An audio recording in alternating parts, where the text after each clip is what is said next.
Mr. President, we are talking about a nation that for long hosted Osama bin Laden, a country whose fingerprints are on so many terrorist incidents across the world, whose policies attract the dregs of many societies to make it their home. Perhaps it should come as no surprise that its Prime Minister would so speak in this hallowed hall. Yet, we must make clear how unacceptable his words are to all of us. We know that Pakistan will seek to counter the truth with more lies. Repetition will change nothing.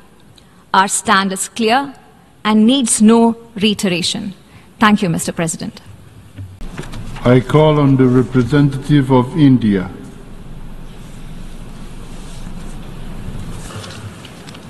Mr. President, this Assembly regrettably witnessed a travesty this morning. A country run by the military with a global reputation for terrorism, narcotics trade, and transnational crime has had the audacity to attack the world's largest democracy. I speak about the reference to India in the speech of the Pakistani Prime Minister. As the world knows, Pakistan has long employed cross-border terrorism as a weapon against its neighbors. It has attacked our parliament, our financial capital Mumbai, marketplaces, and pilgrimage routes. The list is long. For such a country to speak about violence anywhere is hypocrisy at its worst. It is even more extraordinary for a country with a history of rigged elections to talk about political choices, that too in a democracy. The real truth is that Pakistan covets our territory and in fact has continuously used terrorism to disrupt elections in Jammu and Kashmir, an inalienable and integral part of India. A reference has been made to some proposal of strategic restraint. There can be no compact with terrorism. In fact, Pakistan should realize that cross-border terrorism against India will inevitably invite consequences. It is ridiculous that a nation that committed genocide in 1971 and which persecutes its minorities relentlessly even now dare speak about intolerances and phobias. The world can see for itself what Pakistan really is. Mr. President, we are talking about a nation that for long hosted Osama bin Laden, a country whose fingerprints are on so many terrorist incidents across the world, whose policies attract the dregs of many societies to make it their home. Perhaps it should come as no surprise that its Prime Minister would so speak in this hallowed hall. Yet, we must make clear how unacceptable his words are to all of us. We know that Pakistan will seek to counter the truth with more lies. Repetition will change nothing. Our stand is clear and needs no reiteration. Thank you, Mr. President. I call on the representative of India.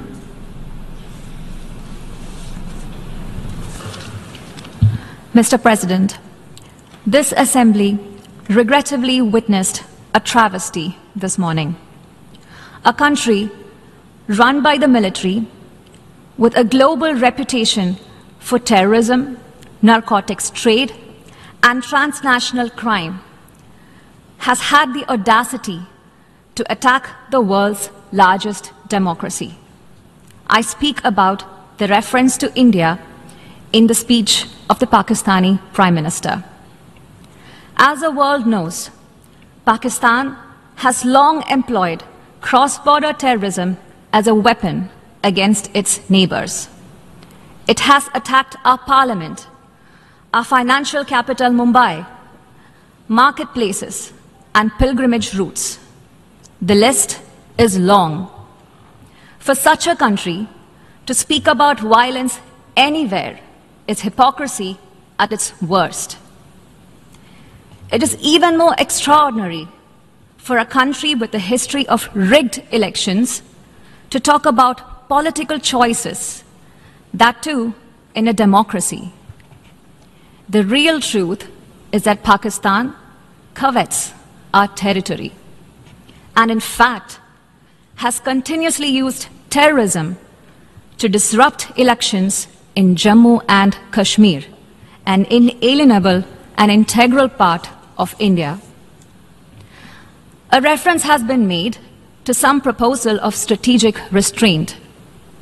There can be no compact with terrorism. In fact, Pakistan should realize that cross-border terrorism against India will inevitably invite consequences.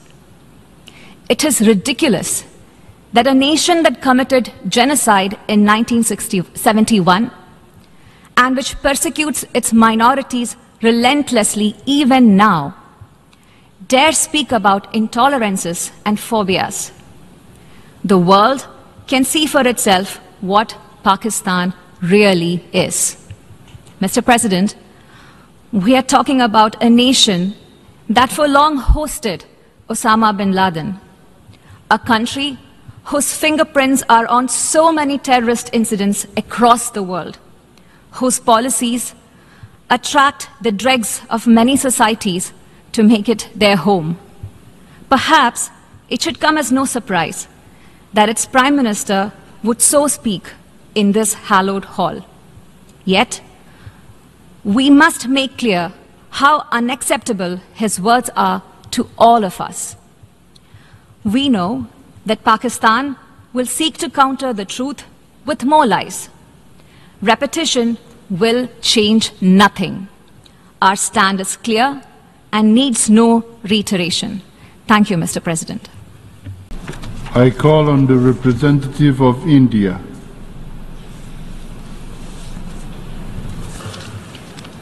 Mr. President, this Assembly regrettably witnessed a travesty this morning. A country run by the military with a global reputation for terrorism, narcotics trade, and transnational crime has had the audacity to attack the world's largest democracy. I speak about the reference to India in the speech of the Pakistani Prime Minister. As the world knows, Pakistan has long employed cross-border terrorism as a weapon against its neighbors. It has attacked our parliament, our financial capital Mumbai, marketplaces, and pilgrimage routes. The list is long. For such a country to speak about violence anywhere is hypocrisy at its worst. It is even more extraordinary for a country with a history of rigged elections to talk about political choices, that too in a democracy. The real truth is that Pakistan covets our territory and in fact has continuously used terrorism to disrupt elections in Jammu and Kashmir, an inalienable and integral part of India. A reference has been made to some proposal of strategic restraint. There can be no compact with terrorism. In fact, Pakistan should realize that cross-border terrorism against India will inevitably invite consequences. It is ridiculous that a nation that committed genocide in 1971 and which persecutes its minorities relentlessly even now dare speak about intolerances and phobias. The world can see for itself what Pakistan really is. Mr. President, we are talking about a nation that for long hosted Osama bin Laden, a country whose fingerprints are on so many terrorist incidents across the world, whose policies attract the dregs of many societies to make it their home. Perhaps